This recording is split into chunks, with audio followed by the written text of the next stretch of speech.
മഹാന്മാരുടെ ഇബാദത്ത് നിങ്ങൾ കണ്ടോ? ഓരൊക്കെ ഇബാദത്ത് എത്ര?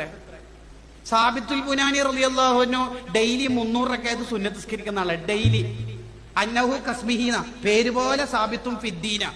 അനസ് ബിൻ മാലിക് റളിയല്ലാഹുവിന്റെ എത്രയോ കൊല്ലത്തെ ശിഷ്യന.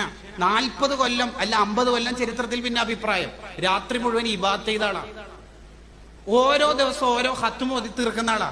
ആ സാബിത്തുൽ ബുനാനി റളിയല്ലാഹു അൻഹു വഫാത്തായിട്ട് ഖബറില് കിടത്തിയിട്ട് കല്ലിങ്ങനെ വെക്കുമല്ലോ, എന്നിട്ട് മണ്ണിടലല്ലേ. കല്ല് വെക്കുമ്പോ കല്ല് താഴേക്ക് വീണുപോയി.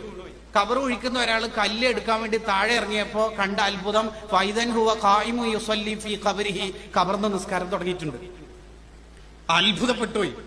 ഖബറടക്കം പൂർത്തിയാക്കി അപ്പോഴേക്ക് നിസ്കാരം. ഖബറടക്കമൊക്കെ പൂർത്തിയാക്കിയിട്ട് ഓരൊക്കെ സാബിത്ത് ബിൻ അസ്ലം അൽ ബുനാനി തങ്ങളുടെ വീട്ടിലേക്ക് പോയി.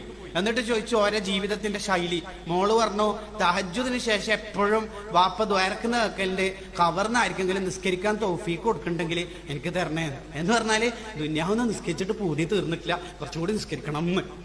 അപ്പോഴമ്മള് വിത്തർ എന്നും ഒന്നാക്കലാണ് കറാത്ത്. അവിടെ നമ്മളുള്ളത് ശരിക്കും നിങ്ങൾ ആലോചിച്ച് നോക്കിയേ.